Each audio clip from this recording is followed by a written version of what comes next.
La création d'entreprise, j'y ai pensé lors d'un gros souci de santé, en fait, où si je voulais travailler, les employeurs me fermaient un peu les portes, hein, puisque reconnu handicapé, on veut pas de vous, donc vous êtes inutile à la société.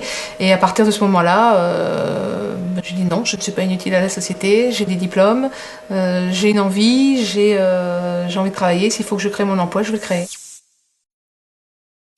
Alors, je me suis lancée dans la création tout bêtement parce que je travaillais pour une société où je ne me sentais pas du tout à ma place. Comme je gérais plusieurs sociétés chez cet employeur, je me suis dit pourquoi pas moi. Les motivations en fait du passage à l'acte sont surtout la non-reconnaissance dans mon milieu du travail. Deuxièmement, c'était d'intégrer ma famille et puis de faire quelque chose de ma vie pour que mes enfants puissent le récupérer un jour.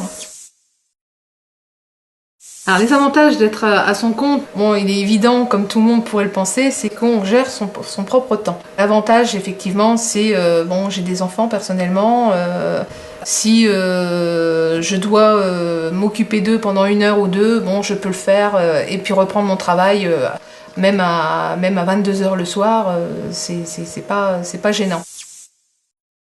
Alors l'idée de l'entreprise en fait est venue d'une idée toute bête, hein, puisque je travaillais dans l'immobilier, faisais donc de la location immobilière. Mon époux était dans la métrologie, avait une société qui ne pouvait investir dans ce type de matériel.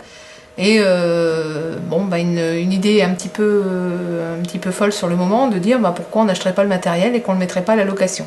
Donc comme quoi une idée peut paraître vraiment très bête au départ et que ça peut être une idée qui est attendue par beaucoup de monde.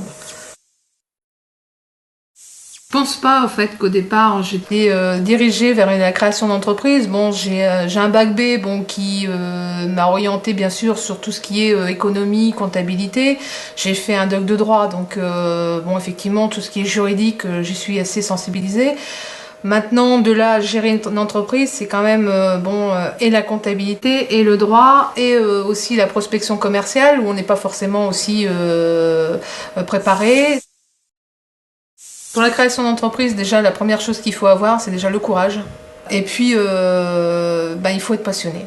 Je pense que la passion peut faire surmonter tous les obstacles qu'on peut trouver, même quand la société traverse des petits mouvements.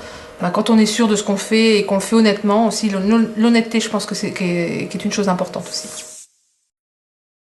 Mon entourage en fait familial, j'ai pas forcément été soutenue par ma famille, parents, beaux-parents, non pas forcément.